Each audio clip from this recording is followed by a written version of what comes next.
በምኞት ከመቃጠል መጋባት ይሻላል። የሰው ሆዱ የወፍ ወንዱ አይታወቅም ይባላል። ሰማዕትነትን ከፍለሃል እያለች ያዘልኝ። ሚስቶች ምን ያድርጉ? ለባሎቻቸው ይገዙ። ማን እንደሚያጣቅስ እንግዲህ ሚስቱን የሚጠላ የገዛ ስጋውን የጠላ ነው ማለት ነው አይደል? እየነገረ ያለው ቅዱስ ጳውሎስ። አንድ ሰው ላይ አይገርምህም? እነኚህ ሁለት ፈቃዳት ይታገላሉ።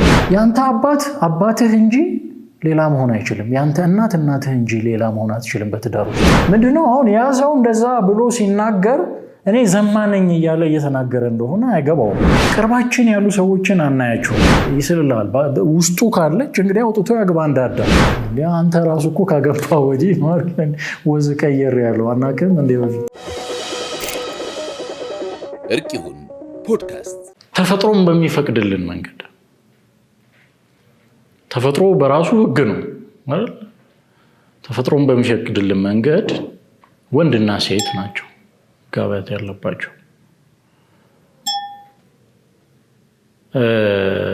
ማን ያጋባቸዋል? ቤተክርስቲያን ታጋባቸዋለች። ቤተክርስቲያን ካጋባቻቸው ቦታውም መጋቢያ ቦታውም ቤተክርስቲያን ነው ማለት ነው። ስለዚህ በህግ የታጠረ ነው አጠቃላይ የሚሆነው። ተጋቢው ወንድና ሴት ነው።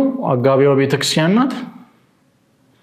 የምታጋባበት መንገድ ቤተክርስቲያን ሁለት መንገድ አለው። አየህ፣ ሁለት መስመር አለ ብለናል ቅድም። መረጠን ጋብቻን ከመምረጥ አስቀድሞ በተለያየ አይነት ምክንያትና መንገድ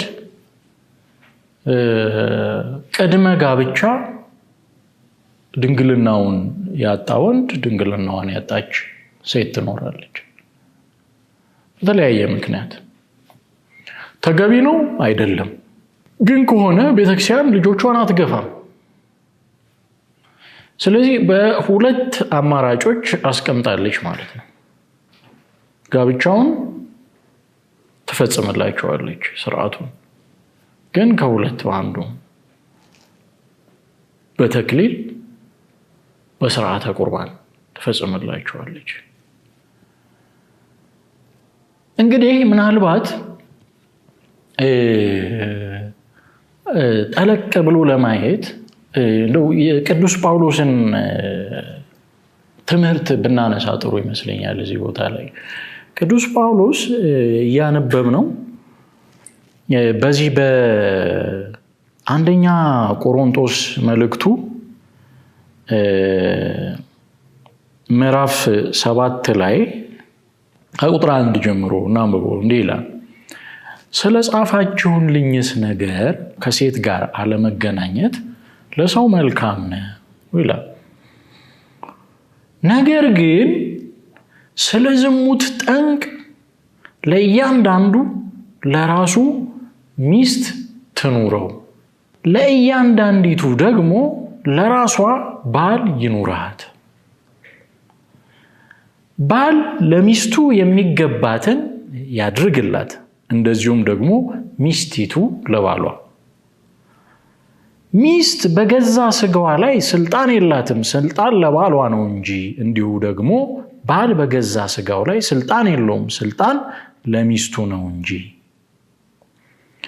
ለጸሎት ትተጉ ዘንድ ተስማምታችሁ ለጊዜው ካልሆነ በቀር እርስ በርሳችሁ አትከላከሉ። ራሳችሁን ስለ አለመግዛት ሰይጣን እንዳይፈትናችሁ ደግሞ አብራችሁ ሁኑ። ዳሩ ግን ይህን እንደ ፈቃድ እላለሁ እንጂ እንደ ትእዛዝ አይደለም። ልብ በል። ሰው ሁሉ እንደኔ ሊሆን እወዳለሁና፣ ነገር ግን እያንዳንዱ ከእግዚአብሔር ለራሱ የጸጋ ስጦታ አለው። አንዱ እንደዚህ፣ ሁለተኛውም እንደዚያ። ላላገቡና ለመበለቶች ግን እላለሁ እንደኔ ቢኖሩ ለነርሱ መልካም ነው። ምንድነው አሁን ይሄ ንግግሩ ተደጋገመ። እንደኔ እያለ ማለት ነው። እርሱ ድንግላዊ ነበረ ቅዱስ ጳውሎስ። በድንግልና ነበር የሚኖረው። ስለዚህ ጋብቻን አልመረጠም። በድንግልና ራሱን ለይቶ ለእግዚአብሔር ይኖር የነበረ ቅዱስ አባት ነው። ለአገልግሎት ለእግዚአብሔር ፈቃድ ለይቶ ማለት ነው።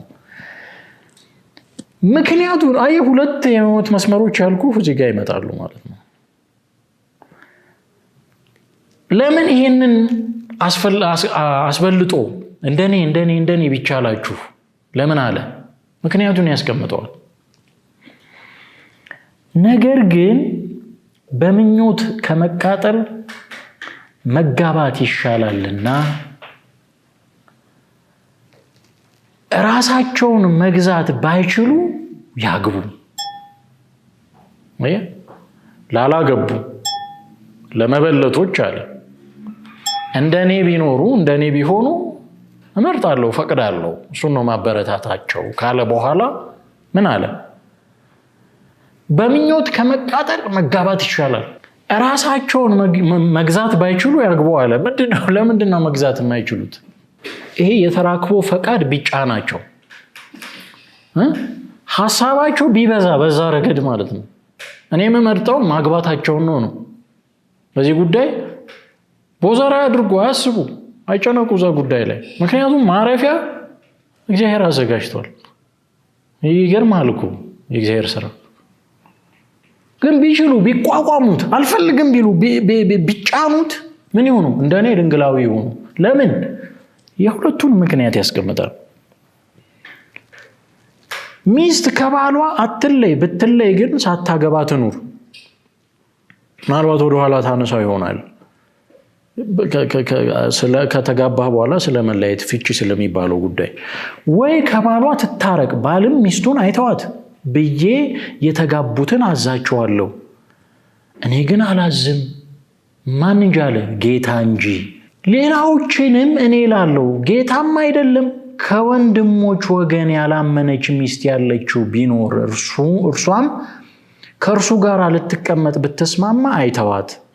ያላመነ ባል ያላት ሚስትም ብትኖር ይህ ከእርሷ ጋር ሊቀመጥ ቢስማማ አትተው። ሊያሳምን ቅድም ያነሳው ማለት ነው ስለሚችል ሊያሳምን ስለሚችል ያላመነ ባል በሚስቱ ተቀድሷልና ያላመነችም ሚስት በባሏ ተቀድሳለችና፣ አለዚያ ልጆቻችሁ ርኩሳን ናቸው፣ አሁን ግን እየተቀደሱ ናቸው። አየ ያላመነ ላግባ ብሎ ቢፈቅድ ምን አድርጎ ማለት ነው? አሳምነው። ያላመነች ላግባ ብሎ ቢፈቅድ ምን አድርጎ? አሳምነው። ሴቷም እንደዛው ማለት ነው። ያለዛ ልጆች ጋር ምን ይመጣሉ? መርከስ ይመጣሉ። ሃይማኖታዊ ጠገጉ ታሳቢ መደረግ አለበት ለተቀደሰ ህይወት ማለት ነው። የማያምን ግን ቢለይ ይለይ፣ ወንድም ቢሆን ወይም እህት እንዲሁ በሚመስል ነገር አይገዙም። እግዚአብሔር ግን በሰላም ጠርቶናል። አንቺ ሴት ባልሽን ታድኝ ከሆንሽ ምን ታውቂያለሽ? ወይስ አንተ ሰው ሚስትህን ታድን እንደሆንክ ምን ታውቃለህ? ብቻ ለእያንዳንዱ እግዚአብሔር እንደከፈለለት እያንዳንዱም እግዚአብሔር እንደጠራው እንዲሁ ይመላለስ ካለ በኋላ ምን ያመጣል መሰለህ?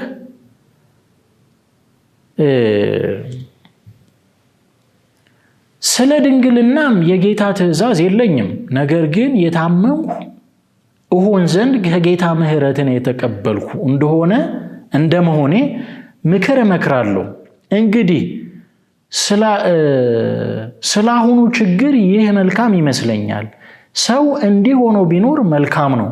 በሚስት ታስረህ እንደሆንህ መፋታትን አትሻ፣ በሚስት አልታሰርህ እንደሆንህ ሚስትን አትሻ። ብታገባ ግን ኃጢአት አትሰራም። ድንግሊቱን ብታገባ ኃጢአት አትሰራም። ነገር ግን እንዲህ በሚያደርጉ በስጋቸው ላይ መከራ ይሆንባቸዋል። እኔም እራራላችሁ ነበረ፣ ዳሩ ግን ወንድሞች ሆይ ይህን እናገራለሁ እያለ ምን ያመጣል? ብታገባ ፈቃድህ ሁሉ፣ ሐሳብህ ሁሉ፣ ተገዥነትህ ሁሉ ላገባኸው ሰው ፈቃድ ነው። ያንን ሰው ለማስደሰት ነው የምታስበው፣ የምትሮጠው፣ የምትወጣው። ባታገባስ እግዚአብሔርን ለማስደሰት ነው። ጉዳዩ ሁሉ ጸሎት፣ ጾም፣ እግዚአብሔር ብቻ ይሆናል ማለት ነው። ምክንያቱም በዚህ ምድር ያለህን ፈቃድ ዘግተሃል፣ በራስህ ፈቃድ፣ በራስህ ፍላጎት። ቅዱስ ጳውሎስ እንደሚለው ውሳኔው የማን ነው? ያንተ ነው። አየህ፣ በማቴዎስ ወንጌል ምዕራፍ 19 ላይ ስለ ፍቺ ጉዳይ ፈሪሳውያን ክርስቶስን ጠይቀውታል። ሰው ብቻውን ይሆን ዘንድ መልካም አይደለም የሚለውን ከጠቀሰ በኋላ የፍቺን ነገር ያወግዛል። አየህ፣ ሰው ብቻውን ይሆን ዘንድ መልካም አይደለም። ስለዚህ ወንድና ሴት አድርጎ እግዚአብሔር ፈጠራቸው። ስለዚህ ሰው እናቱና አባቱን ይተዋል። ባል ከሚስቱ፣ ሚስት ከባሏ ጋር ይተባበራል። እናትና አባቱን ይተዋል። ሴት ፈቃድ ቢመጣባት፣ ወንድ ፈቃድ ቢመጣበት የሚፈጽመው በሚስቱ የምትፈጽመው በባሏ ነው አይደል? ይሄ ነው እናት አባቱን ይተዋል፣ ከሚስቱ ጋር ይተባበራል። በዚህ ፈቃድ ማለት ነው። ማረፊያው ትሆናለች፣ ማረፊያዋ ይሆናል። ጥያቄ ቢነሳ መመለሻው ማለት ነው። አየህ፣ እንደዚህ ከሆነ አየህ፣ ከዛ ማንም በምንም ምክንያት ቢሆን በዝሙት ምክንያት ካልሆነ መስተቀር ሚስቱን እንዳይፈታ፣ የተፈታችውንም እንዳያገባ ይላል። የተፈታችውንም ቢያገባ ሚስቱንም ቢፈታ አመንዝሯል ይላል። እንዲህ ከሆነ ትዳር ከባድ ነው አሉ። ከባድ ነው። ስለዚህ ምን አለማግባት ይሻላል? እሱ ለተሰጠው ነው አላቸው። አየህ፣ ለምንድን ነው? ለተሰጠው አለማግባት። ዞሮ ዞሮ ምንድነው አለማግባት ከወሰንክ ህይወትህ ቅድም ያልነው ነው መንገዱ። በድንግልና ስትፈልግ በምንኩስና ከተማ ውስጥ ይሁን፣ ስትፈልግ በተባቶ ከተማ አለቀ መኖር ነው። የመካከል ህይወት የለም በክርስትናው ነገር ላይ። ይሄንን ሐሳብ ይዛ ነው አየህ፣ በዚህ ቅኝቱ ውስጥ ነው ቤተክርስቲያን ወንድና ሴት አድርጎ ፈጠራቸው። በፈቃድ ተፈላለጉ፣ ተጠናኑ፣ ተግባቡ። ተጠናኑ ማለት እንግዲህ የላቦራቶሪ ደም አስገብተው ደም እየቀመሱ ተረዱ ምናምን አይደለም። ሰው አጥነተ መጨረሰው አይደለም ማለት ምንድነው የሰው ሆዱ የወፍ ወንዱ አይታወቅም ይባላል። የሆነ ያክል መጠን ተረድተሃታል፣ ተረድተሃለች ማለት ነው። ያ የተረዳኸው መጠን፣ የተረዳችው መጠን አብሮ ለመኖር ለጋብቻው በቂ ነው ማለት ነው። አልፎ የሚመጣው ነገር በጊዜ ሂደት ውስጥ እየጠራ ይመጣል። እንዴ ያለቀለት ህይወት አይደለም እኮ የምትጀምረው። ስትጀምር እኮ ትዳር አይደለም ነው እንዴ? በቃ ያለቀለት በቃ የተረዳኸው በቃ ገብቶኛል፣ አውቀዋለሁ ምናምን የምትለው አይነት ሰው ነው እንዴ በምትጣመረው? ገና ስትገባ ትሰራበታለህ። በጊዜ ሂደት ውስጥ ነው። አውቀህም ደግሞ አትጨርሰውም። እነኝህን ሁሉ ሀሳቦች መሰረት ያደረገ ነው በቃ። ከዛ እንዳልኩ በሁለቱ መንገድ ታጋባለች። እንደዛ ሲሆን ምን ይሆናል? ቅዱስ ይሆናል። ቅዱስ ጳውሎስ እንዳለው ማለት ነው። መሰረታዊ የሆነውን መርህ ካለቀቀ እነሆ ጋብቻ ቅዱስ ነው፣ መኝታውም ንጹህ ነው የሚለው ጉዳይ ይመጣል ማለት ነው። አየህ፣ ቅድስናው ንጽህናው ላይ ከንጽህናው ጋር የተያያዘ ነው። ቅድመ ጋብቻ በተአቀቡ ተጠባብቀህ፣ ድህረ ጋብቻ አየህ ምን አለ? ትዳር ቅዱስ ነው፣ መኝታው ምንድን ነው? ንጹህ ነው። ይሄንን ንጽህና ጠብቀህ መሄድ መቻል አለብህ። መኝታው የሚለው የተራክቦን ጉዳይ ነው አይደለ? ንጽህናን ማዕከል ማድረግ መቻል አለበት ማለት ነው። ምክንያቱም ፈቃድህን በመፈጸም ሂደት ውስጥ አይገርምህም በእግዚአብሔር የመፍጠር ስራ ላይ ሱታፌ ይኖራል፣ ተሳታፊ ትሆናለህ። እንዴት? ልጅ ይመጣል እንዴ? ልጅ የማን ፍጥረት ነው? የእግዚአብሔር። በመልኩ በምሳሌው የፈጠረው ሰው በአንተ ዘረመል በኩል ይመጣል ማለት ነው። ይሄንን አስበህ ነው የምትኖረው፣ የምትወድቀው፣ የምትነሳው።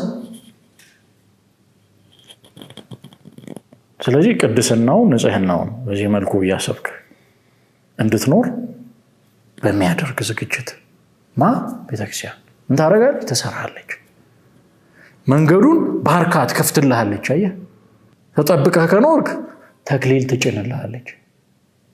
ያን ተክሊል የሚጭኑት ሰማዕታት ናቸው። ሰማዕትነትን ከፍልሃል እያለችህ ነው። ፈቃድህን ተገዳድረህ ተቋቁመህ እምቢኝ ተገዣ አልሆንም ለፈቃዴ፣ በንጽህናዬ እግዚአብሔርን አስደስተዋለሁ፣ በንጽህናዬ እከብራለሁ ብለህ እየተቋቋምክ። ምክንያቱም አየህ ስለ ዝሙት ጠንቅ ይላል። እንደውም መፍቀሬ ጥበቡ ሶሎሞን እኮ በብብት እንዳለ እሳት ይገልጸዋል።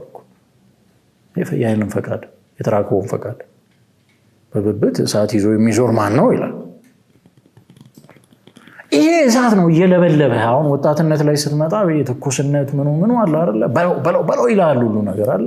ፈቃዱ መፈለጉ፣ ድርጊቱን መፈጸሙ ምኑ ይመጣል። ይሄ ደግሞ አጠቃላይ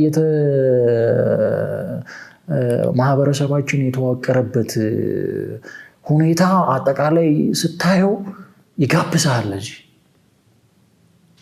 በጓደኝነት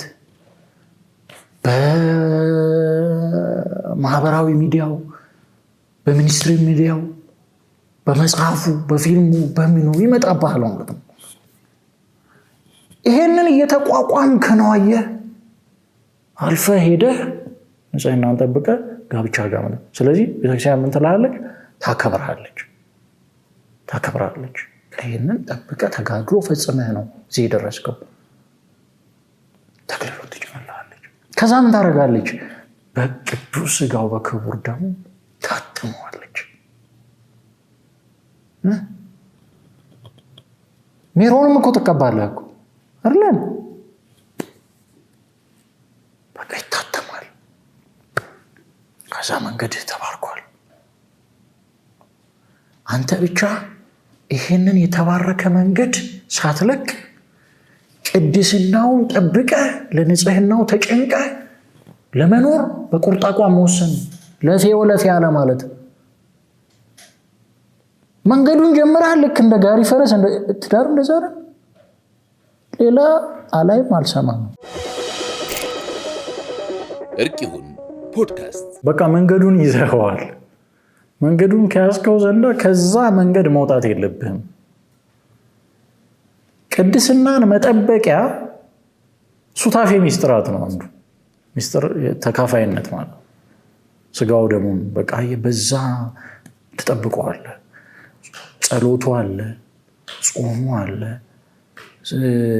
ንስሐው አለ፣ ስጋው ደግሞ መቀበሉ አለ።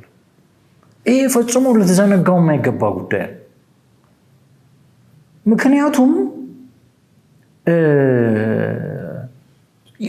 ጋብቻ ህይወቱ ከጊዜ ወደ ጊዜ እየበለጸገ የኃላፊነትም መጠን እና ከአንተ የሚጠይቀው የአመራር አቅም እየጨመረ ነው የሚመጣው። በአንጻሩ ፈተናውም እየጨመረ ነው የሚመጣው፣ ወይ ደግሞ እየተለያየ መልኩን እየቀያየረ። ምክንያቱም አየህ በትዳር ህይወት ውስጥ እግዚአብሔርን በማስደሰት ምልልስ ምን መተካት አለ? ዘር መተካት አለ። ያ ዘር የማን ዜጋ እንዲሆን ነው የምትሰራው? የመንግስተ ሰማያት ዜጋ። አንተ ራሱ የየትኛው ዜጋ ለመሆን ነው የምትሰራው? የመንግስተ ሰማያት። በዚህ ውስጥ ውጣ ውረድ እንዲበረታ የሚያደርግ ሌላ አንቲ የለም አለ። መንገድ፣ መልክ፣ የፈተና አይነት እየቀያየረ ይተገትጋል።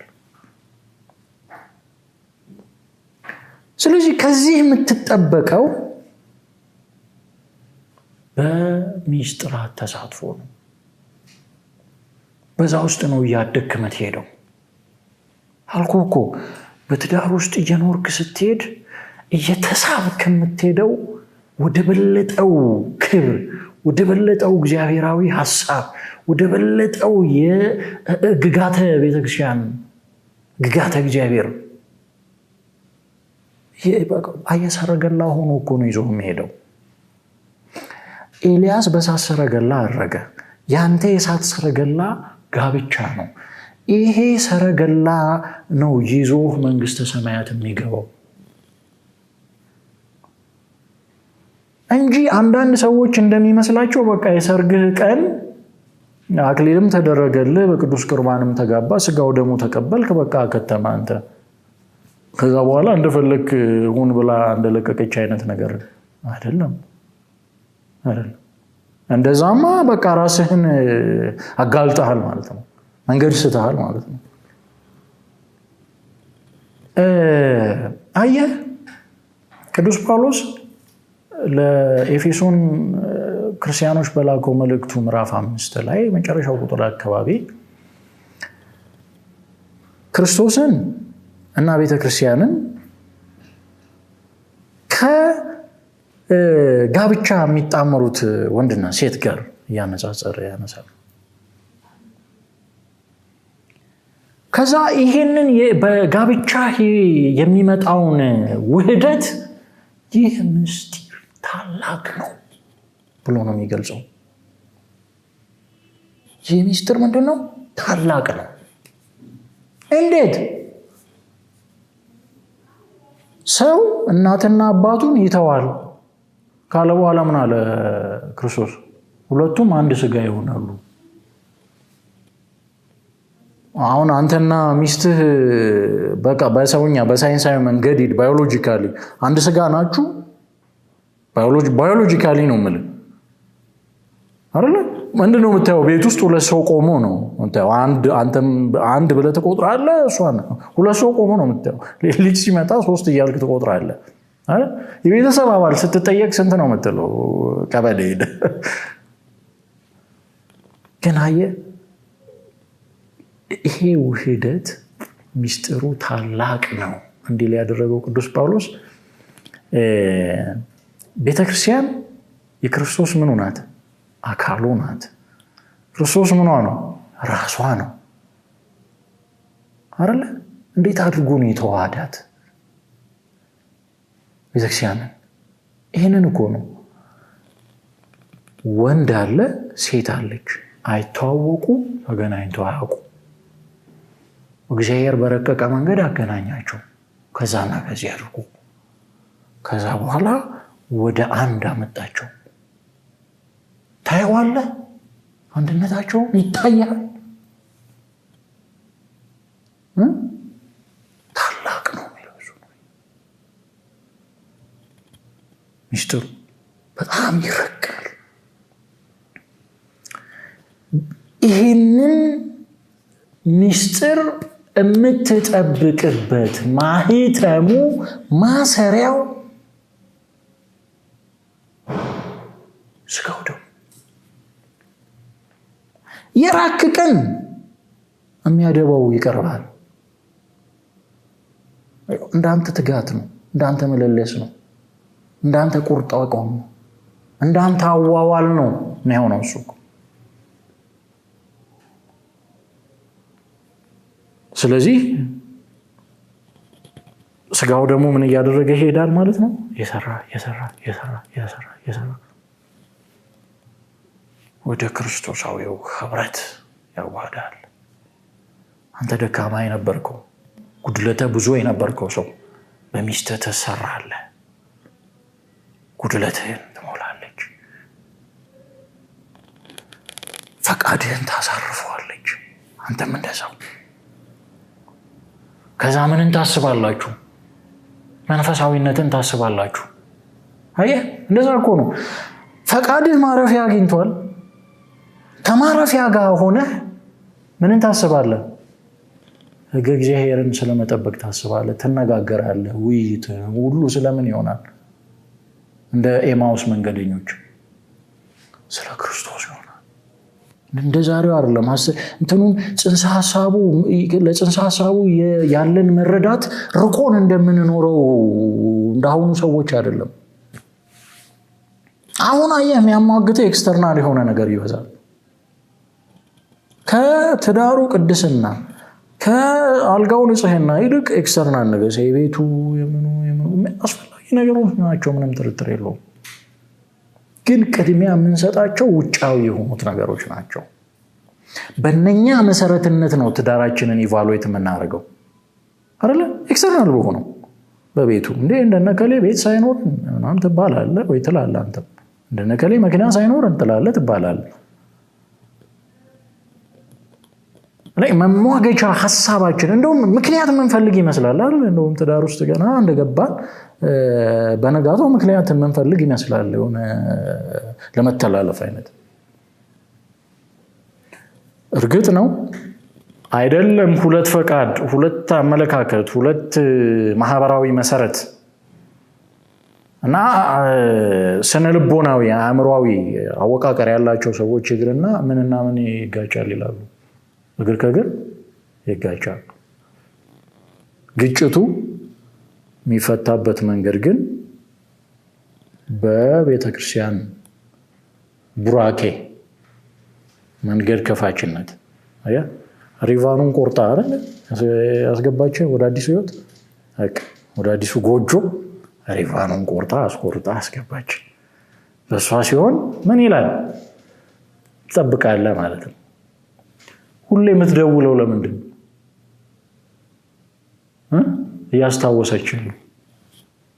እያስታወሰች እንዳትዘናጋ ማለት ነው። መዘናጋቱ ሊመጣ ይችላል፣ ግን አየህ ጉድለት መሞላላት ማለት ምንድን ነው ታዲያ?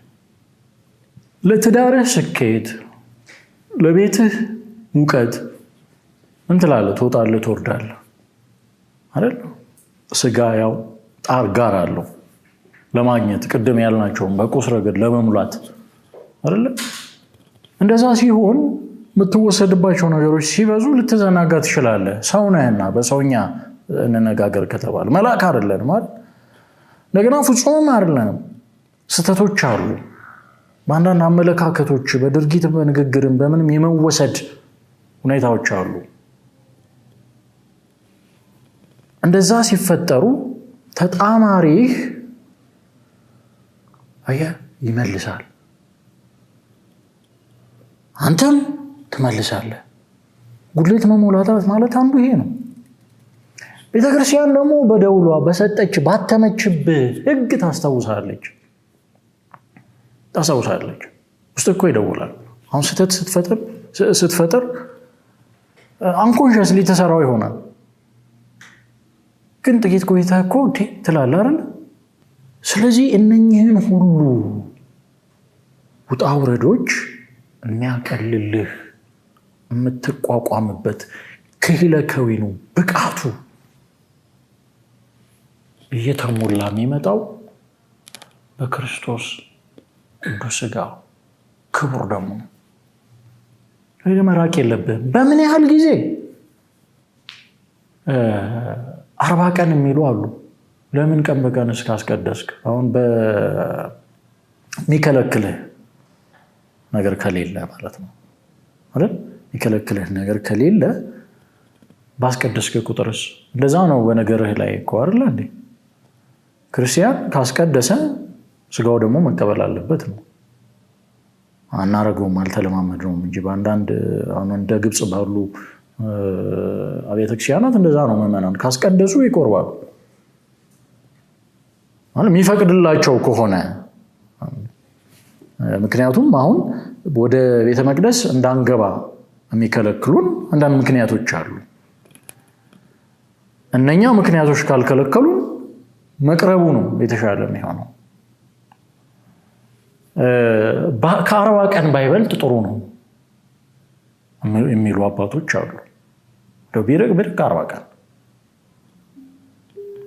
ስለዚህ በየ40 ቀኑ 40 ቀን ደግሞ አድርገህ 3 ቀን እንዲሞላ አድርገህ ከዛ እንደዛ እያደረግክ ማለት ነው። ሞሮፍ አጽዋማት ላይ በዓላት ላይ ውጤቱን እያየሁት ትሄዳለህ። እዚህ ላይ ማንሳት ያለብን ነገር እንግዲህ በመኖር ሂደት ውስጥ ጋብቻ ቅድም እንዳልኩት በተለያየ ምክንያት መተላለፍ ሊኖር የሚችልበት ሁኔታ ይኖራል። ቅዱስ ጳውሎስ 2 መሰረታዊ ጉዳዮችን ያነሳል ኤፌሶን 5 ላይ። ባልን ምን ይለዋል መሰለህ? እንደውም ብናነበው ጥሩ ይመስለኛል። ዳሩ ግን ቤተክርስቲያን ለክርስቶስ እንደምትገዛ እንዲሁ ሚስቶች ደግሞ በሁሉ ለባሎቻቸው ይገዙ። ያዘልኝ። ሚስቶች ምን ያድርጉ? ለባሎቻቸው ይገዙ። እንደውም ከፍ ብሎ ምን አለ? ክርስቶስ ደግሞ የቤተክርስቲያን ራስ እንደሆነ እርሱም አካሉን የሚያድን እንደሆነ ባል የሚስት ራስ ነው ካለ በኋላ ነው ቅድም ያልኩውን የሚያነሳው። ከዛ ባሎች ሆይ ክርስቶስ ደግሞ ቤተክርስቲያንን እንደወደዳት ሚስቶቻችሁን ውደዱ። 2 መሰረታዊ ነገሮች ያልኩ ማለት ነው። ሚስቶች ምን ይላቸዋል? ለባሎቻችሁ ተገዙ። ቤተክርስቲያን ለክርስቶስ እንደምትገዛ ማንን እንደሚያጣቅስ ከባል አንፃር ክርስቶስን ያነሳል፣ ከቤተክርስቲያን አንፃር ሚስትን ያነሳል። ቤተክርስቲያን ለማን ተገዝታለች? ለክርስቶስ ተገዝታለች። ለምን? አካሉ ስለሆነች፣ እሱ ደግሞ ራሷ ስለሆነ። እና ባል የሚስቱ ምንድነው አለ? ራስ ነው። ከዛ ባል ጋር ደግሞ ሄዶ ምን አነሳ? ክርስቶስ ቤተክርስቲያንን እንደወደዳት። ቤተክርስቲያንን ወዶ ምን አደረገ? እስከ መስቀል ሞት ተሰጠ አይደል ክርስቶስ። ባሎች ደግሞ እንደዚሁ ሚስቶቻችሁን ውደዱ። በውሃ መታጠብና ከቃሉ ጋር አንጽቶ እንደቀደሳት ስለ እርሷ ራሱን አሳልፎ ሰጠ። ክርስቶስ ለቤተክርስቲያን እድፈት ወይም የፊት መጨማደድ ወይም እንዲህ ያለ ነገር ሳይሆንባት፣ ልብ በል ቤተክርስቲያን ላይ እድፈት፣ የፊት መጨማደድ እንዲህ ያለው ነገር ሳይሆንባት ቅድስትና ያለ ነውር ትሆን ዘንድ ቤተክርስቲያን ክብርት የሆነች ቤተክርስቲያን ለራሱ እንዲያቀርብ ፈለገ። ክርስቶስ በቃ ንጽሕት ስንግል ያለች እንዲሁ እንዴት? ቅድም እንደገለጽኩት ነው የሚለው ቅዱስ ጳውሎስ። ክርስቶስ ለቤተክርስቲያን ያደረገውን እየተናገረ ማለት ነው። እንዲሁም ባሎች ደግሞ እንደ ገዛ ስጋቸው አድርገው የገዛ ሚስቶቻቸውን ሊወዷቸው ይገባል። እንደ ገዛ ምናቸው? ስጋቸው። የገዛ ሚስቱን የሚወድ ራሱን ይወዳል። ምክንያቱም እንደ ገዛ ስጋው አለ። የገዛ ስጋውን ከወደደ ሚስቱን ይወዳል ማለት ነው። እንግዲህ ሚስቱን የሚጠላ የገዛ ስጋውን የጠላ ነው ማለት ነው አይደል? እየነገረ ያለው ቅዱስ ጳውሎስ ባይ ዲፎልት ማንም የገዛ ስጋውን የሚጠላ ከቶ የለምና ይላል። ነገር ግን የአካሉ ብልቶች ስለሆን ክርስቶስ ደግሞ ለቤተ ክርስቲያን እንዳደረገላት ይመግበዋል። ስጋውን ማለት ነው፣ ሚስቱን ማለት ነው። በሌላ አነጋገር ይንከባከበውማል። ስጋውን ሚስቱን ስለዚህ ሰው አባትና እናቱን ይተዋል፣ ከሚስቱም ጋር ይተባበራል፣ ሁለቱም አንድ ሥጋ ይሆናሉ። ይህ ምስጢር ታላቅ ነው። እኔ ግን ይህን ስለ ክርስቶስ ስለ ቤተ ክርስቲያን እላለሁ፣ እነሆ ከእናንተ ደግሞ እያንዳንዱ የገዛ ሚስቱን እንዲህ እንደራሱ አድርጎ ይውደዳት፣ ሚስቱም ባሏን ትፍራ። ባል ሚስቱን ስለመውደድ፣ ሚስት ለባሏ ስለመገዛት፣ ባሏን ስለመፍራት ለምን ደጋግሞ አነሳ?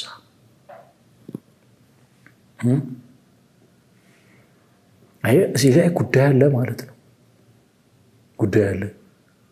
ለራስ ስሜት መነዳት፣ በራስ ፍላጎት መነዳት፣ የራስን ስሜትና ፈቃድ ብቻ ማዳመጥ፣ መዘንጋት፣ ቸልተኝነት፣ በተለያዩ ውጫዊ በሆኑ ነገሮች መያዝ፣ በስራ በትምህርት በምናምን በጓደኛ ባል ጋር እንደዛ አይነት ችግር የለም። በብዛት እኛ ማህበረሰብ ውስጥ ተከሆነ ቤት ውስጥ ከሚስቱ ጋር ከሚኖረው ሰፊ ጊዜ ይልቅ ጓደኞቹ ጋር ኳስ ጨዋታ የሚያይ ወይ ደግሞ ጃምቦ ከቦ ሲንጫጩ ምናምን አይነት ነገር የምታይበት አይነት ሁኔታ የለም። ዋናዋ ጉዳይ ግን አለች ቤት ዶክተር። ከዚህ አንጻር ባል ሚስትን ስለመውደድ ደጋግሞ ሊያስብ ማስጠንቀቂያ ነው። ለገዛ ሥጋው የሚያስበውን ያክል ለእሷ ያስብላት። እኔ ራስ ነኝ ይበል። ራሷ እሱ በሌለበት መንቀሳቀስ አይሆንላትም፣ ማሰብ አይሆንላትም፣ መስራት አይሆንላትም፣ መብላት አይሆንላትም፣ መልበስ አይሆንላትም፣ ማጌጥ መድመቋ አይሆንም። ይሆናል ራስ በሌለበት ታስባለህ ሌላ አካል እንደዛ ማለት ነው። ቅድም አሁን እሱ ራሱ የለም ቅድም ያልኩ ቦታ ላይ በራሱ ጊዜያዊ ነገሮች ተይዞ ብዙ የሚታዩ እንደዚህ በጣም ሲል የሆኑ አስቀያሚ የሆኑ ልማዶች አሉ። ለወንዶች ጋር ይቅርታ አድርግልኝ አሉ እንደዚህ አይነት ልማዶች። ደግሞ ውሎም ገብቶ ደግሞ ዘግቶ ራሱ አሁን የፈረደበት ቴክኖሎጂ አለ። ገብቶ ዘግቶ ከላፕቶፕ በቃ እንደገባ ላፕቶፕ የሚከፍት እንደዚህ አይነት ክስ ገጥሞ ያውቃል? አየህ ለገዛ ሥጋው ራሱን እንደሚያዳምጥ ያዳምጣት። ከራስ ጋር አታወራም? ይሄ እንዴት አድርጌ ቤት አውጥቼ እንዴት አድርጌ እንዴት አግኝቼ ከሷ ጋር አውራ። ራሴ እንዴት ላድን፣ እሷ እንዴት ላድን። ስለዚህ ጊዜ ትፈልጋለች፣ ውይይት ትፈልጋለች፣ የስሜት ልውውጥ ትፈልጋለች። ኦኬዥን ጠብቀህ አይደለም፣ በቃ አካልህ ናት። ቤተክርስቲያንን ያለ ክርስቶስ እንደማታስበው ሁሉ ያንተ ሚስት ያለ አንተ አትታሰብም። የመውደድ ጉድለት ምን ያመጣል? ያንተን ዝላልነት ያመጣል፣ ያንተን ቸልተኝነት ያመጣል፣ ያንተን መንግዴነት ያመጣል። ስለዚህ በዋልክበት እደር አይነት የሚጠብቅ አይነት ሰው ትሆናለህ ማለት ነው። ማታ ደርሰህ ብዙ ትዳር ላይ እንደዚህ አይነት ልማዶችን እንደዚህ አይነት ልምምዶችን ታያለህ። እርቅ ይሁን ፖድካስት። ፈተና መጀመሪያ ከራስህ ይጀምራል። የራስህን ፈቃድ ማሸነፍ ካለመቻል ይጀምራል። ወይ ደግሞ ከዛ ጋር ተተጋትጋ ያንን አሸነፈ ከመውጣት ያ ነው። ምክንያቱም ምን ይላል ገላትያ 5 ላይ ሥጋ የራሱ የሥጋ ጠባያት ፍላጎቶች አሉት። መንፈስ ነፍስ የራሷ ጠባይ ፍላጎት አላት። ስለዚህ ስጋ እኔ ላሸንፍ ነፍስ እኔ ላሸንፍ ትላለች። አንድ ሰው ላይ አይገርምህም? እነኚህ ሁለት ፈቃዳት ይታገላሉ። አደገኛ ትግል። ስጋ ራስን ያለ መግዛት ችግር፣ ፍቅረ ነዋይ፣ ስስት፣ ትዕቢት፣ ግብዝነት፣ ውሸት፣ ዘረኝነት የተባሉ የዘረዘራቸዋለሁ ቅዱስ ጳውሎስ። ልንገስ ይላሉ። ነፍስ ላይ በጎነት፣ የዋህነት፣ ፍቅር፣ ደስታ፣ ቅንነት፣ ራስን መግዛት፣ ልንገስ። ከዚህ የተነሳ የምትፈልጉትን ነገር እንዳታደርጉ ያደርጓችኋል። አንተ እንኳን የምትፈልገውን አንዳንዴ በጣም ተርታ በሆነ ምሳሌ ቤተክርስቲያን መሄድ ትፈልጋለህ። የሆነ የስጋ ጉዳይ ይዞ አትቀርም። ያ ማለት ነው መብላት ሊሆን ይችላል ያስቀረ፣ ወይ ደግሞ ደሞዝ የምታገኝበት ስራ። ዙሩ ከምን ጋር የተገናኘ? ከስጋ ጥያቄ መልስ ጋር የተገናኘ ነው። እዚህ ጋር ደግሞ የነፍስ ጥያቄ ያለ ቤተክርስቲያን ያመሄድ። ይሄንን ሰፋ ስታደርገው ከምትኖረው ሰው ጋር የሚኖርህ መተላለፍ በመጀመሪያ የሚመጣው ከራስህ ፈቃድ እና ከዛ ሰው ፈቃድ ልዩነት ጋር። ያንን ማጣጣም አለመቻል መተላለፍ ይፈጥራል። ያንን ማጣጣም መቻል ትዳሩን ስሙር ያደርገዋል። ከዛ ፈቃድህ ይኖራል። ያንን ፈቃድ ተሰውረዋለህ። ሼር አታደርግም ማለት ነው። አንተ ጋር ብቻ ይቀመጣል። ይጠራቀማል፣ ፈንድቶ ይወጣል፣ ይለይለታል ማለት ነው። እዛ ጋም እንደዛው ይሄ ከባድ ነገር ይፈጥራል። ከዛ ደግሞ ምን አለ? ሁለቱን እግዚአብሔር ያጣመረውን አለ ክርስቶስ ማንም አይለየው። ኢንተርፊር አያድርግ ማንም፣ ወላጅ፣ ጓደኛ፣ ኢቨን ኢፍ የራስህ ፍላጎት ኢንተርፊር አያድርግ። ስለማጣመሩ ፍላጎትህን ግደል ነው አይደል? የምትተዋቸው ነገሮች፣ አሁን የተውካቸው ነገሮች የሉም። ወደ ትዳር ስትገባ ብዙ ጣጣዎች ነበሩ በግልህ። እነኛን ጣጣዎች ገለህ ለዚህ ብለህ ሰውታቸው ነው አይደል የገባው? ወይ ላለማድረግ ወይ ደግሞ በመጠኑ ለማድረግ።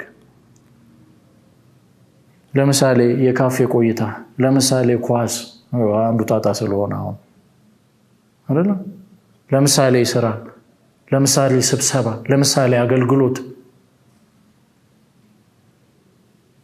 እነኚህ ሁሉ ጊዜህን የሚወስዱ ነገሮች ናቸው። ከዛ ቆጥበ የበዛውን ለማን መስጠት አለብህ? ለቤትህ መስጠት አለብህ። እንደዛ ሳታደርግ ስትቀር መተላለፍ ይፈጠራል። ስለዚህ መተላለፍ በፈቃድ፣ በአመለካከት፣ በመረዳት፣ በሰው ጣልቃ ገብነት፣ በነገሮች ጣልቃ ገብነት ይመጣል። ሴጣን ደግሞ ይመቸዋል። ይገባና የሚሰራውን ይሰራል። ነገሩ አግራቬት እንዳያደርግ እሳትና ውሃ የሆንክ መኖር አለብህ አይደል? የተገላበጠ ሚስት ቱግ ስትል ባል የሰከነ፣ ባል ቱግ ሲል ሚስት የሰከነች ይታለፋል ማለት ነው። ሁለቱም እሳት ከሆንክስ ነደደ ማለት ነው ቤቱ። አንተ ቁጣም በቁጣ ተመልሳለህ ቤት ውስጥ። አሁን በጣም በቃ በተለያዩ አንተ በማታውቃቸው ነገሮች የተቆጣ አይነት ሁኔታ ውስጥ ሆና ከጠበቀች ምንድነው የምታደርገው? ተቆጥተህ ነው የምትገባው? እንዴት ነው ቁጭዬ ደግሞ ምናምን ትላለህ እንዴ ካልክ በቃ ነገሩ አግራቬት አደረገ። ግን ምን ትሆናለህ አንተ? ሰከነ ብለህ ምንድነው ነገሩ? ቀስ ብለህ አለዝበህ ለመፍታት ስሜት ለስሜት መናበብ፣ መወያየት፣ በምክረ ንስሐ፣ በምክረ አበ ንስሐ መጠበቅ። የራሳችሁ ሚስጥር ለራሳችሁ። ያንተ አባት አባትህ እንጂ ሌላ መሆን አይችልም። ያንተ እናት እናትህ እንጂ ሌላ መሆን አትችልም። በትዳር ውስጥ፣ በእናንተ ጋብቻ ውስጥ የሷን በተመሳሳይ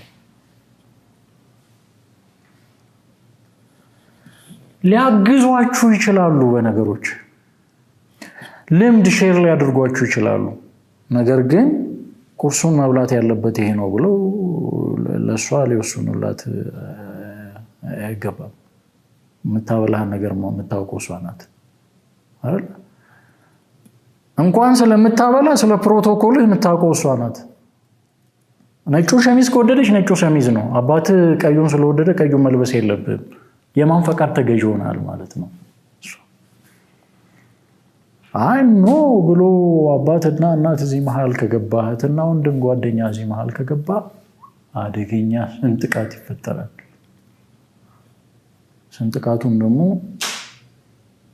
የሰይጣን ፈተና ሽብልቆ ነው ይገባበታል ግን ፈተና ቢነሳ እንዴት እንፍታው ቅድም እንዳልኩ ውይይት አለ ያ በንስሐ ምክር አለ አይ ግጭት ቢነሳ ሁለታችሁ ከዛ አበንስሐ ከዛ ቤተክርስቲያን ሌላ አካል እንዲገባ አይፈቅድም ሚስቱን አለ ክርስቶስ በዝሙት ምክንያት ካልሆነ በስተቀር በምንም ምክንያት እንዳይፈታ አይደል አሁን በዘመናችን ዛሬ ተጋብቶ ነገ አይነት እንትን ነው አይደል ለካ ምንድነው ደስማይል ንግግር አለ ለካ አክሲዮን መስሏል አይነት ትዳር ማለት ነው እና የሆነ ጉዳይንም ለማስፈጸም የምትጠቀመውበት ቱል አይነት ይመስላል አሁን እሱ ብቻ አይደለም ሳያገቡ ልጅ መውለድ እንደ ፋሽን ወይ ደግሞ እንደ ስልጣኔ የሚታይበት እኔ ትዳር አልፈልግም ልጅ ግን ፈልጋለሁ ምናምን ሲሉ ትሰማለህ ሚዲያ ላይ ጭምር ወጥቶ ማለት ነው አና ይሄ ጉብዝና ይመስላል ትልቅ ነውር ነው ምንድነው አሁን ያ ሰው እንደዛ ብሎ ሲናገር እኔ ዘማነኝ እያለ እየተናገረ እንደሆነ አይገባውም አይገርም ምን ያህል እንትናችን እንደሰባ አምሮአችን አይገባውም እኔ እኮ ዘማነኝ እያለ እኮ ነው አይ ልጅ እስኪያገኝ ድረስ ይሄዳል ማለት ነው ሀጅ ነኝ ከዚህ ሁሉ አጣለ መዳን ቤተክርስቲያንን እንስማ ምንድነው ፍሬም የተደረግንበትን ህግ ሪፈር እናድርግ በመኖር ሂደት ውስጥ ሪፈር የምናደርጋቸው ነገሮች ወሳኝነት አላቸው ለሚገጥሙ ፈተናዎች ሪፈር የምታደርገው ነገር የምትፈታበት ሪዮት ወሳኝነት አለው ኢቨን ትዳሩን የምታይበት ማያ አይነ ማለት ነው ቀደም ሶስት መሰረታዊ ነገሮች አሉ አነሳናቸው አይደል ትዳር የሚመሰረትበት አንደኛ ከዝሙት ጠንቅ ለመጠበቅ ሁለተኛ ለመረዳዳት ሶስተኛ ለምናምን ዘር ለመተካት ሶስቱም ነገሮች ተጣምረው ያንተን ንጽህና ነው የሚፈጥሩት ማረፊያህን አዘጋጅተሃል ከማረፊያ ውጭ አሁን አንተ በእሳት ታጥረህ ቅዱስ ዮሐንስ አፈወርቅ እንዳለው ማለት ነው በእሳት የእሳት ባህር አለ የእሳት ባህር ላይ ያለ ደሴት ነው አለ ጋብቻውን የእሳት ባህር ደሴት ሆኖ የተሰራልህን ማረፊያህን ህይወት ሳትረዳው ስትቀር ወደ ሌላ ስታማትር መንገድ ስትስት መውደቂያ የት ነው ማለት ነው ባህር ውስጥ ነው ዝሙት ትልቁ ኃጢአት ነው ይለዋል ቅዱስ ጳውሎስ በራስህ ላይ የምትፈጽመው ገብቶሃል በራስህ ላይ አሁን ሰው ስትገል ሌላን ሰው ነው በራስህ አካል ላይ የምትፈጽመው ለራስህ ቁሸት ራስ አካልህን የምትገብርበት እንደዛ ነው የሚገልጸው ከዚህ ኃጢአት ከዚህ ክፉ ግብር ፈቃድ የምትጠብቅበት ህይወትን እንዴት ነው የሚያዝ ያለበት የመደንብ ጥሞና ወስዶ ማዳመጥ ለራስ መልስ መስጠት ኢንተርቴን ማድረግ የራስ ጋር ያሰብከው ያስፈልጋል ከዛ ቅድም ያልኩ ጉድለቶች አይታወቀንም እንጂ እየተሞላን እኮ እንሄዳለን አይደል በትዳር ውስጥ እንዴ የተሞላ ነው። በፊት ግልፍተኝነት የነበርክ ልትሆን ትችላለህ። ማነው ግልፍተኝነት ያለ አይነት ትዳር ጋብቻ ውስጥ ከገባህ በኋላ በማታውቀው ሁኔታ እንትን እየቀነሰ ወደ መጥፋት ሲመጣ ታገኘዋለህ። ትገረማለህ በራስህ። በጣም ትዕግስት በትንሽ ነገር በቃ ተሟጦ የሚያልቅ ነው። ቁጡ የነበርከው ሰው የምትታገሳቸው ነገሮች እስኪገርሙ ድረስ፣ በተለይ ልጅ ሲመጣ ደግሞ ይበሳል። እስኪገርሙ እንቅልፋም የነበርከው ሰውዬ ንቁነት መጣል። ምክንያቱም ህይወቱ የሚጠይቀው ስለሆነ ማለት ነው። ይሄ መሙላት ነው ለአንተ። ቅድም ያልኩት ደግሞ ከዝሙት መጠበቁ አለ። መረዳዳቱ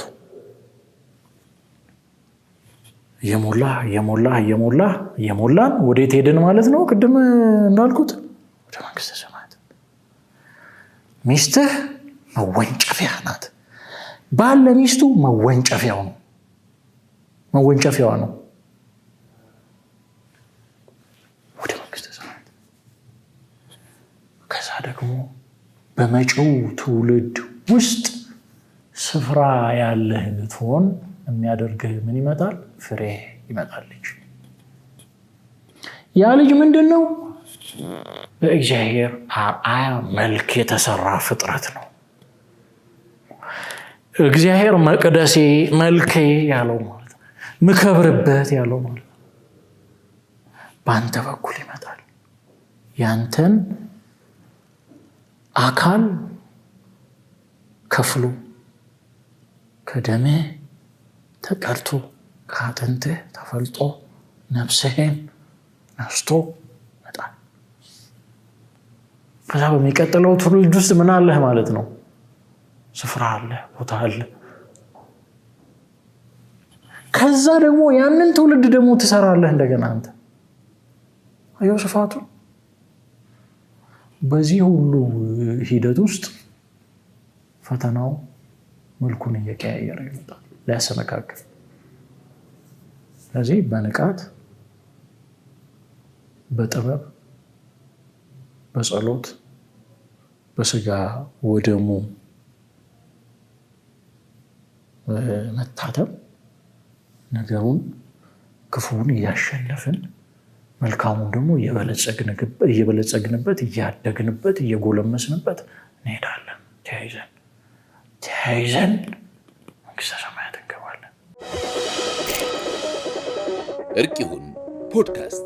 ሀሳባቸው ድንግላዊ ህይወት ያልሆነ ያግቡ የሚለው የመጀመሪያው መልእክት ነው።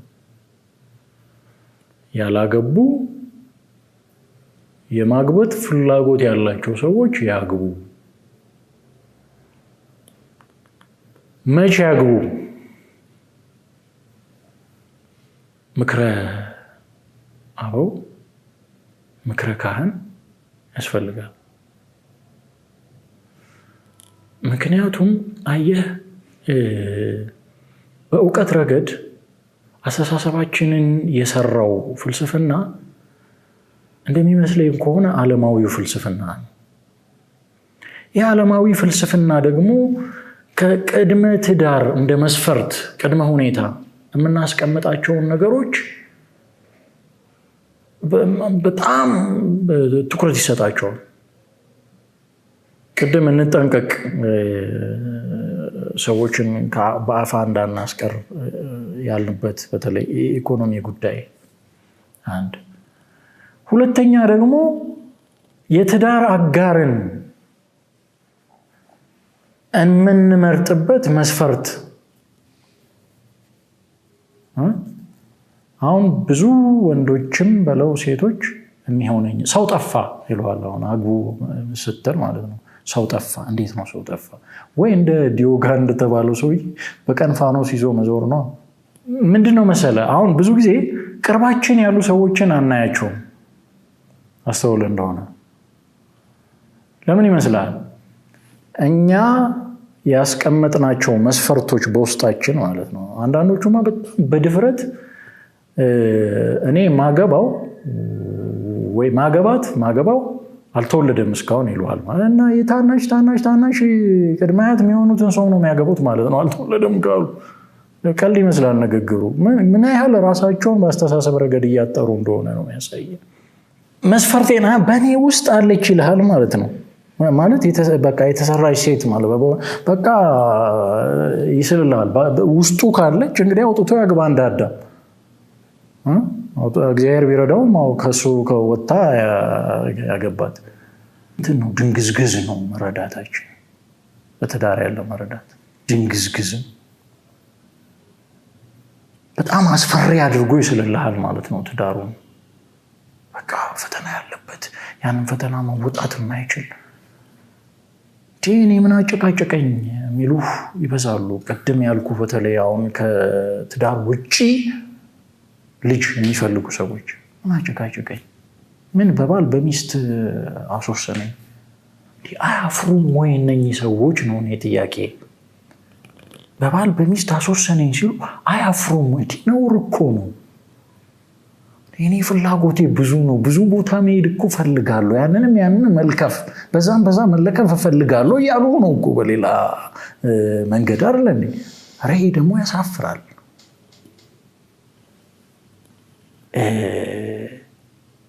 በዚህም አለበዛ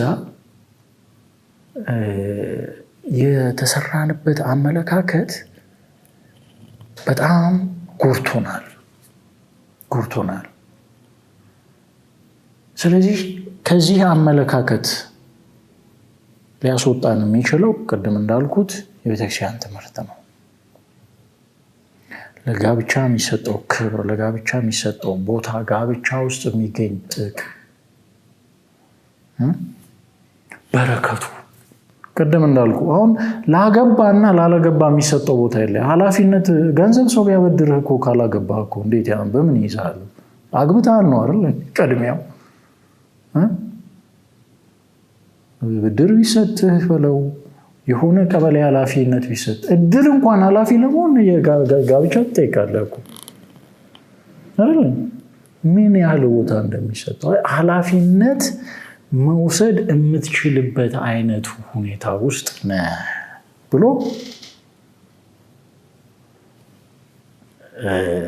በይኖሃል ማለት ነው ያ ማህበረሰብ። ይሄ ክብር ነው አይደል? ይሄ ክብር ነው። እንደገና ልጅ አለ።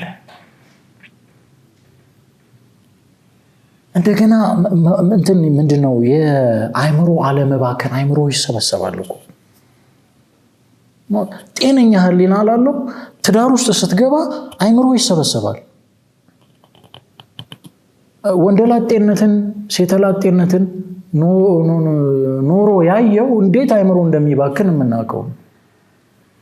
ብዙ ነገር ታስባለህ፣ ታውጠነጥናለህ፣ ታቅዳለህ፣ ከብዙ ጥቂቱን ታሳካለህ። እዚህ ጋር ስትመጣ የምታቀደው ከጋብቻ ከትዳር ሁኔታ ጋር የተያዘ ነው። ፍላጎትህ ልትዝናና ብትፈልግ፣ ቤተክርስቲያን ልትሄድ ብትፈልግ፣ ልትተኛ ብትፈልግ፣ ልትሰራ ብትፈልግ፣ ብትስቅ፣ ብትጫወት፣ ብትማር፣ ብትነግድ ሁሉ መሰረቱን ምን ያደርጋል? ትዳርህን ያደርጋል።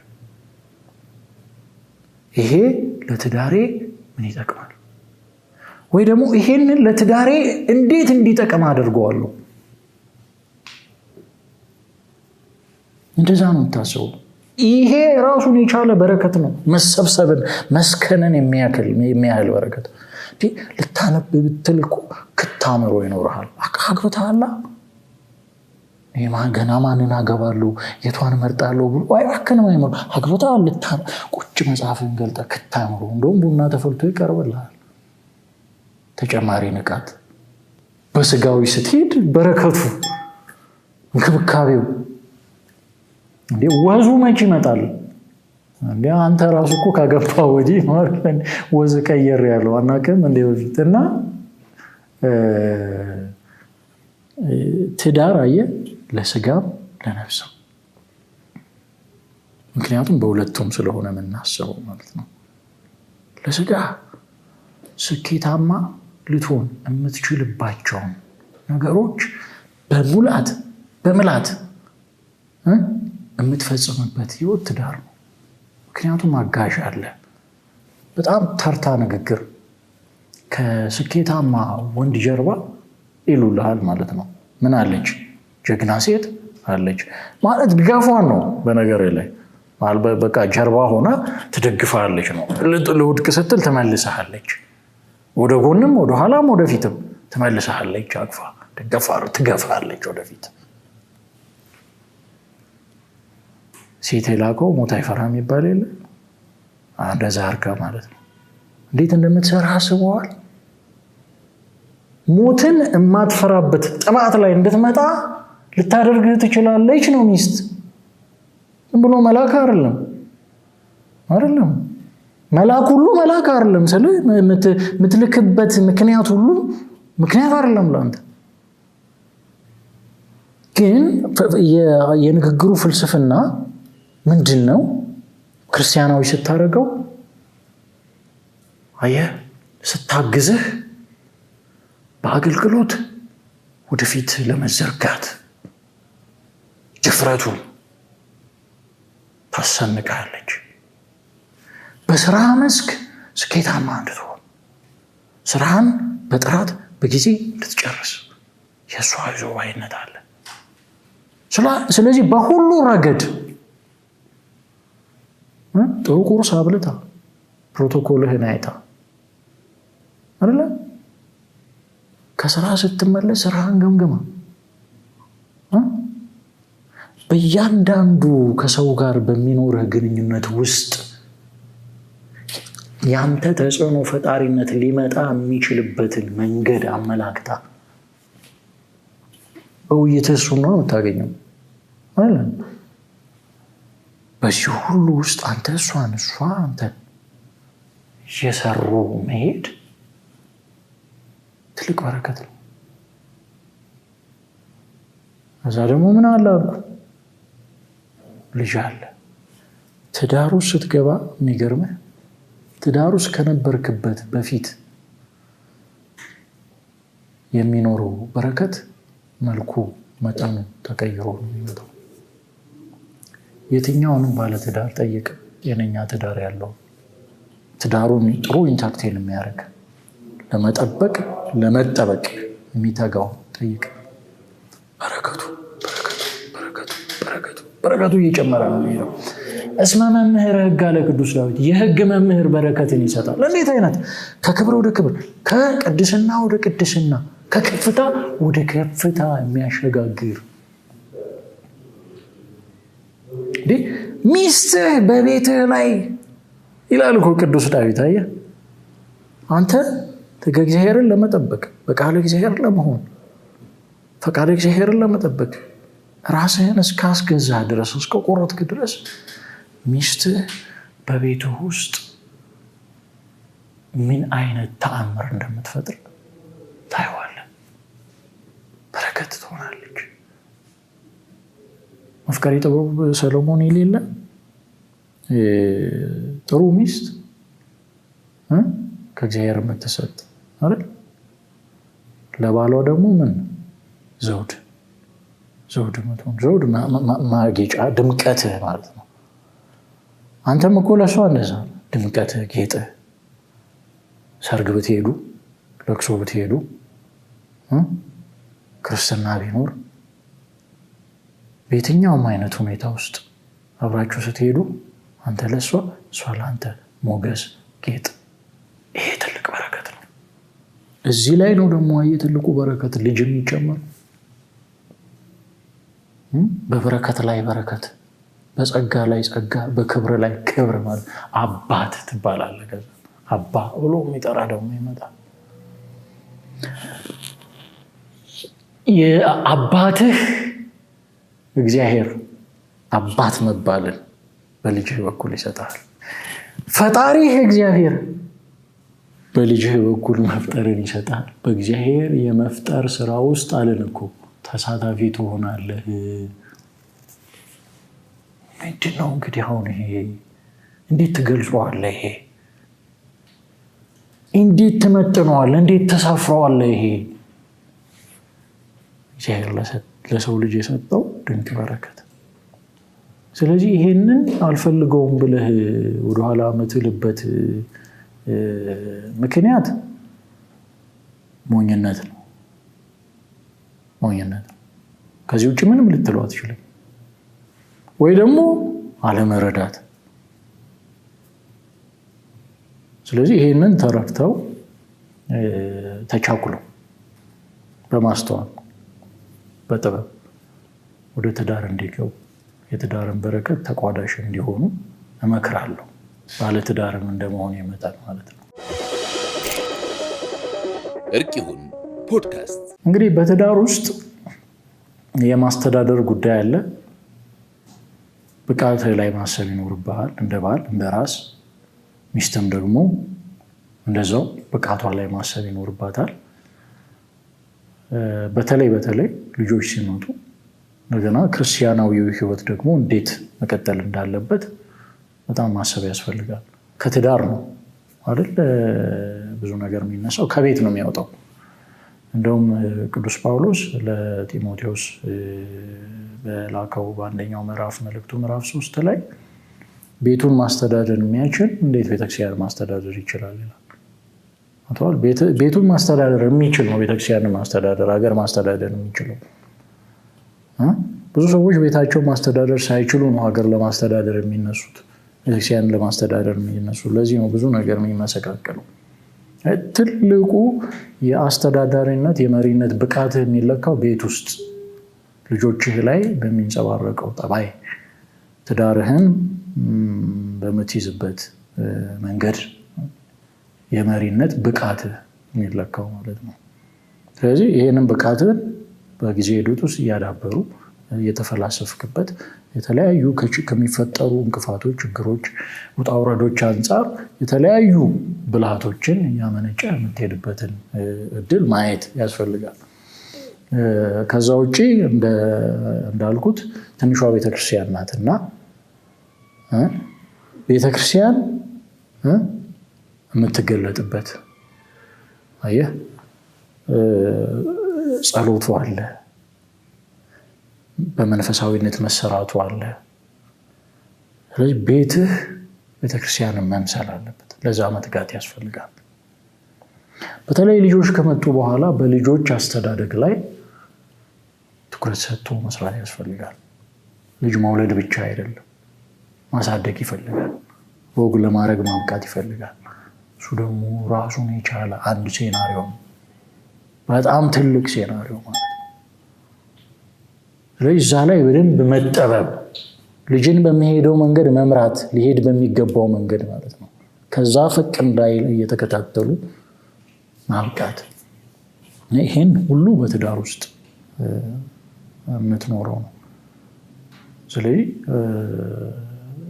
በትዳር ውስጥ ያለው ሊገባ ያሰበውም ይህንን እያሰበ እንዲጓዝ እመክራለሁ። እግዚአብሔር ይስጥልኝ።